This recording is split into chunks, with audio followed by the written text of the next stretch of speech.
Welcome. I'm Adam Miller, a consultant with the Art of Applying and a graduate of the University of Virginia's Darden School of Business. Today we've got a question from our Q&A vault about the Harvard Kennedy School and the Princeton Woodrow Wilson School. So let's take a look at the question and how we can help.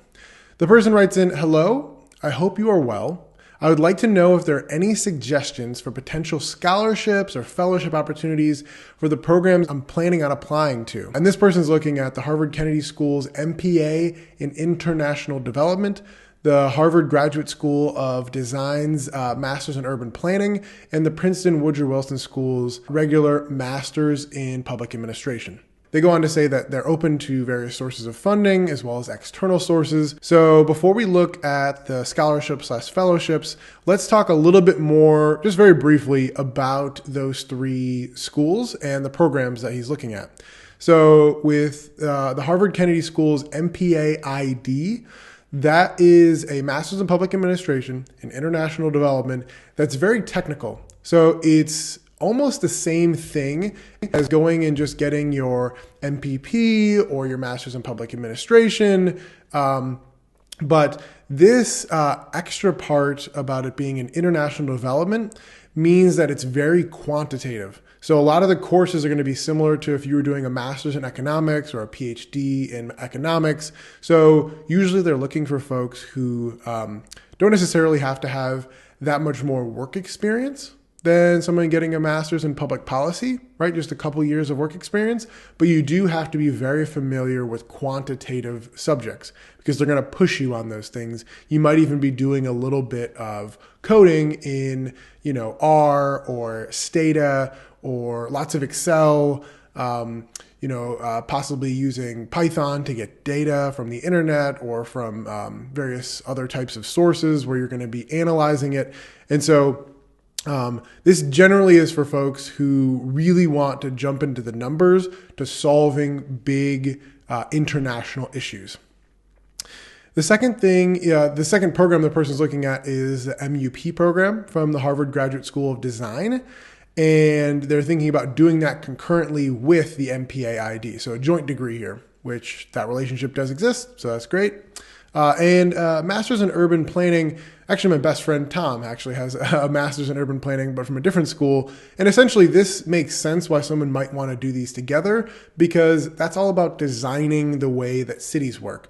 And so if you also understand public policy, it's going to be very helpful in actually getting some of those projects done at a local level. And lastly, the Princeton Woodrow Wilson School, their Master's in Public Administration, they don't have a ton of varieties in what they offer in this realm. And so it's just a regular MPA program, 2 years. All of these would take, you're doing the concurrent degree. I don't know if that adds an extra year or not, but the regular MPA ID as well as just the MPA from Princeton, those are 2-year programs. So you would also do an internship in the summer in between. They also say that they've got the resume here. Basically, this person does currently work in international development. Awesome that they're looking at these options. They finally say, "Thanks for your time and hope to hear from you soon." And then we've got 2 consultants that weigh in on this question. The first person says, really just make sure you look at the resources on the school's website. You're going to want to look at this very carefully yourself. And if you're working with the Art of Applying, your consultant is going to look at these materials alongside you and probably has gone to a program like the ones that you're looking at yourself. And so we'll be very familiar with what goes into each of these. So for the Harvard MPA ID, they've got a searchable scholarship fellowship database. For the Graduate School of Design MUP program, she highlights the deadline coming up for this person and again, a link.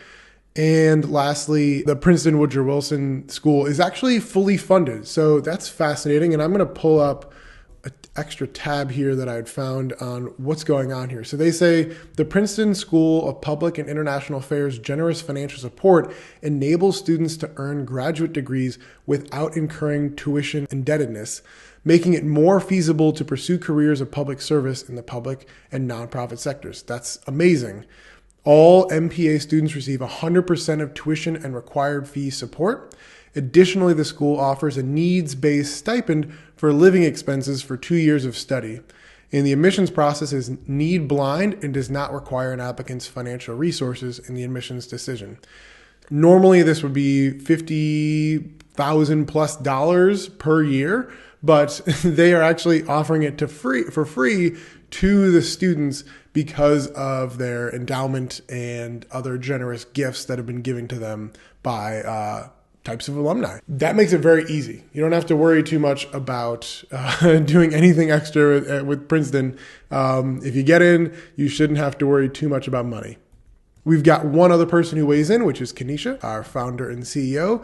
And she says, for the Harvard schools that you're looking at, please make sure you look at the fellowships for the Center for Public Leadership, specifically for HKS. These don't apply to the MUP part of the program because these fellowships, there's 11 of them on that page as of recording this. They require a different application alongside your regular application just to get admitted. And she says that the two that seem like a good fit for this person are the Bacon Environmental Leadership Fellowship and the U.S. Latino Leaders Fellowship. So I'm going to also just switch over really quickly to what some of these fellowships are so that folks just have a general idea for the types of things you might be looking at if this person's profile doesn't match yours. So really quickly, the 11 that are on here, the Bacon one is about the environment, like we said. It's kind of in the title there. The Black Family Scholarship, that one's tricky in terms of the naming because it's actually for veterans. The Dubin Fellowship is for folks who are inspired to lead change in their communities. So that might also be another good one for our candidate. The Emirates Scholarship is for people from the Middle East or the UAE. The Fellowship for African American Communities is for folks who've demonstrated a commitment to helping Black folks in America. The George Fellowship is for people who want to enter the public and private sectors.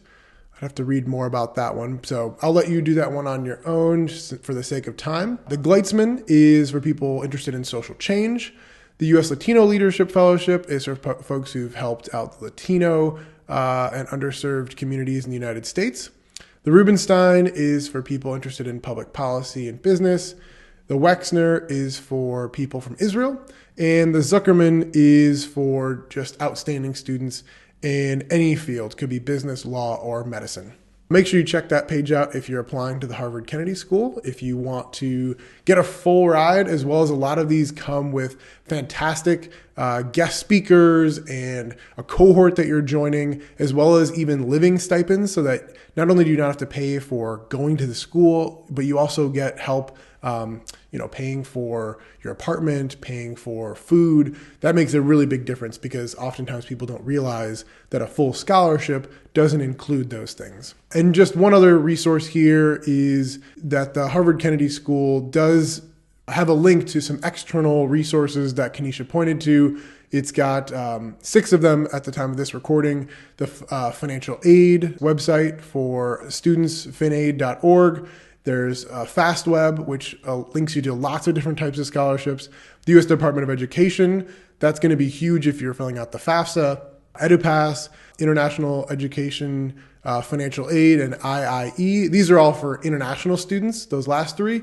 Just make sure you're doing tons of searching for scholarships if that's something that you are going to need and that you are hoping to get when you're applying to graduate school.